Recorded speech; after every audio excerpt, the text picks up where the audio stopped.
In this section, we're going to talk about personalities and the different personalities that people have within a small group setting. In every small group, you're going to see different personalities, and that's okay. Like I said, embrace diversity, embrace differences that people have. So right now, I want to show you 5 different personalities that you may come across in your group, and then I'm going to tell you how to handle them. The first thing I want to show you is dominators. Dominators are those people who have an answer for everything. They're people who, when you start a conversation, they will dominate the conversation. They will go off on rabbit trails, they will talk about whatever, and they will be the voice in your small group. Those people are difficult. They're hard to manage sometimes, but as a leader, you have to learn how to do that. And I want to show you how. A few years ago, I was doing a small group, and we had about 15 or 16 people in our small group, and we had a guy in there, and he was the dominator in every sense of the word. I mean, every time we had a discussion, if we watched a video, if we were doing a book, whatever we were doing, he would dominate the conversation. And he was getting out of hand. It was getting tough. It was hard to deal with. People were looking at him, wanting him to be quiet and, kind of wanting him to leave. So I had to take action. I had to figure out how to handle this. Here's the best way to handle someone who is a dominator. Don't do it in front of the group, because when you do it in front of the group, he's going to get louder, or she's going to get louder, and she's going to get more adamant about what she's saying, and you're going to start a big argument, and you don't want that, because remember, we're keeping things positive. We want a positive atmosphere. So here's how you do it. When the group is over, you ask that person to stay behind for a minute because you want to talk to them. When they stay behind, you encourage them. Now, what some of you were thinking I was going to say is you just read them the rights and, tell them to get lost. No, we're not doing that. What we're going to do is encourage them, because that person right there was created different than everybody else. That person right there was created for a purpose, just like everybody else was. They just need to rein it in a little bit and learn how to lead as the person that God created them to be. So what I did was, when I had this person in my group, I called him aside after the service was over. After the small group was over. And I said, listen, man, I think you're awesome. I think you're great. I think that the things you say are so well thought out, and they literally had a lot of wisdom in what he was saying. It was just the wrong timing for a lot of them. So what I did was, I made him my co-leader. Now, I'm not saying that this is the best way that you need to do it. You need to figure it out on your, on the circumstances in your group. But what I did was I said, listen, man, can you let other people kind of chime in there, because I want to hear what they have to say also, and then maybe you can help me answer their questions or kind of have a conversation with them that would help them kind of open up a little bit. He took that great, he ran with it, and from that moment on, he was awesome. He was great for me. He helped me out. He would lead discussions. He would lead part of the teaching, and it became a great leader. But I had to take that action with him before it got out of hand. And so when you got a dominator in your group, the best way to handle that is to find where their strength is and pull that out of them and take them somewhere that they've never been. And in this case, for me, it was giving him a leadership role where he could flourish and really felt like he was contributing. Because sometimes when people are dominators like that and they're talking so much, it's really because they feel inadequate and they feel like they're not contributing, so everybody needs to hear them. Well, when you let them be heard and then you ask them to help you out, it settles them down a little bit, and that's how you handle a dominator, for me anyway. Second one I want to show you is what we call a hider. A hider, they're easy to ignore.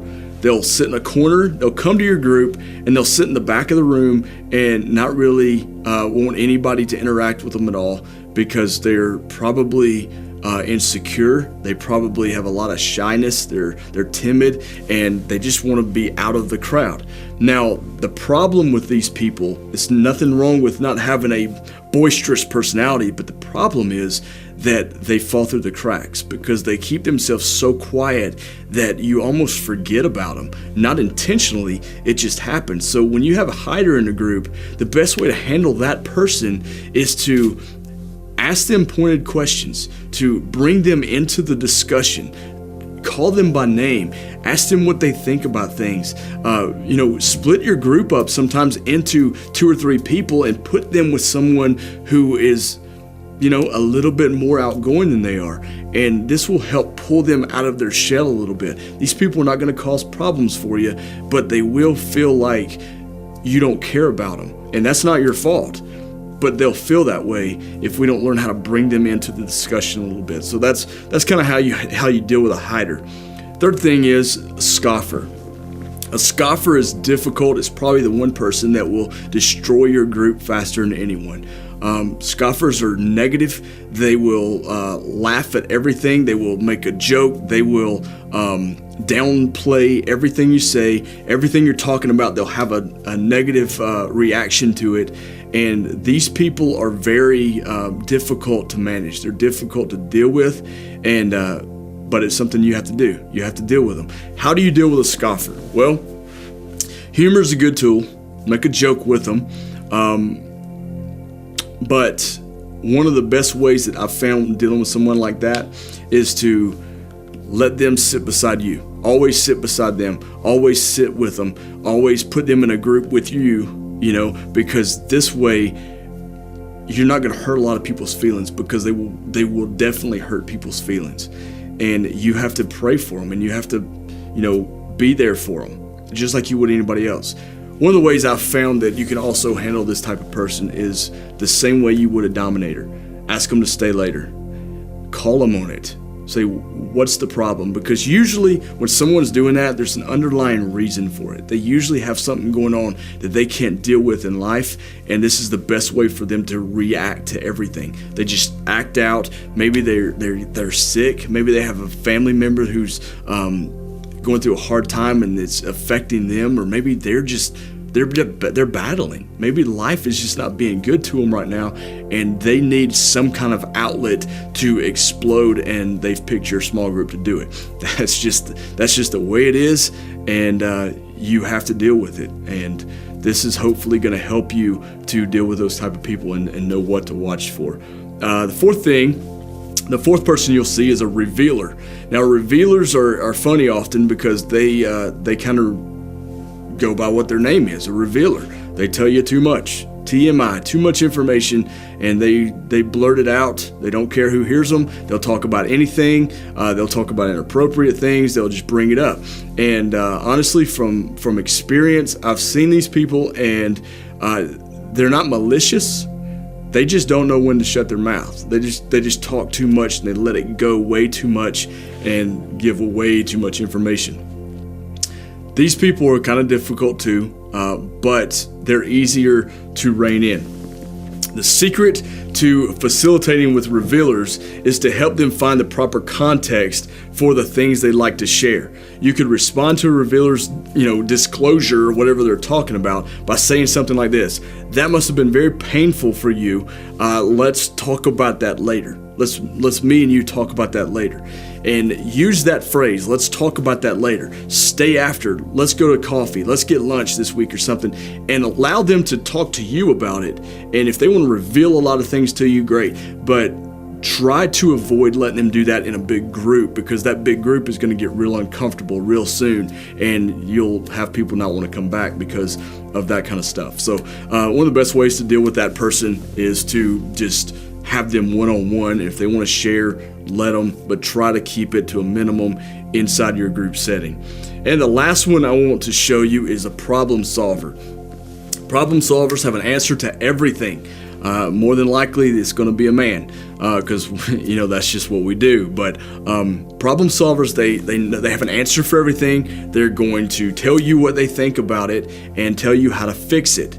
Problem with this is if you're in a group and you have a problem solver there, and you have a lady in the group who is just tore up because of something going on at home or whatever, the problem solver, again, not maliciously, but will begin to tell them how to fix that and not seem to be empathetic at all to that person. That becomes a problem because it will hurt that person's feelings, or it will take them to another place they don't want to be, and you'll have a big snowball of problems. So on a problem solver, the best way to handle that is to encourage them to listen to people who are talking before they speak. Again, any of these 5 things I've told you you can handle them by pulling them aside after the group and going over with them what you feel like they need to do to kind of veer away from the way they're acting.